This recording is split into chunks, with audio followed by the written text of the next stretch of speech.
Hello, ഇന്ന് ഞാൻ കടച്ചക്ക വെച്ച് ഒരു പൂരി ഉണ്ടാക്കുന്ന വീഡിയോ ആയിട്ടാണ് വന്നേക്കുന്നത്. അതിന് പകുതി കടച്ചക്ക ക്ലീൻ ചെയ്ത് ചെറുതായിട്ടൊന്ന് അരിഞ്ഞ് മിക്സിയുടെ ജാറിലോട്ടിട്ടൊന്ന് ചതച്ചെടുത്തതിന് ശേഷം അതിലോട്ട് ഒരല്പം വെള്ളം ഒഴിച്ച് പേസ്റ്റ് രൂപത്തിൽ നന്നായിട്ടൊന്ന് അടിച്ചെടുത്ത് അത് പാത്രത്തിലോട്ട് മാറ്റിയതിന് ശേഷം നമുക്ക് ആവശ്യമായ ഗോതമ്പ് മാവും ഉപ്പും എണ്ണയും കൂടെ ചേർത്ത് നന്നായിട്ടൊന്ന് കുഴച്ച് മസാജ് ചെയ്ത് എണ്ണ തേച്ച് ഒന്ന് റെസ്റ്റ് ചെയ്യാൻ വയ്ക്കാം.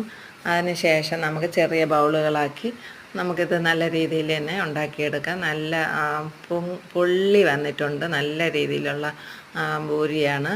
പിന്നെ ഞാൻ എണ്ണ കുറച്ച് മാത്രമേ പാഴാക്കി കളയണ്ടെന്ന് വിചാരിച്ചിട്ട് കുറച്ച് മാത്രം ഒഴിച്ചാണ് കുറച്ച് ഉണ്ടാക്കിയെടുത്തിട്ടുള്ളത്. പിന്നെ ഇതിൻ്റെ ബാക്കി ഭാഗം വെച്ച് തന്നെയാണ് ഞാൻ ഇന്ന് കറിയും ഉണ്ടാക്കിയിരിക്കുന്നത്. നല്ല ടേസ്റ്റ് ഉണ്ടായിരുന്നു.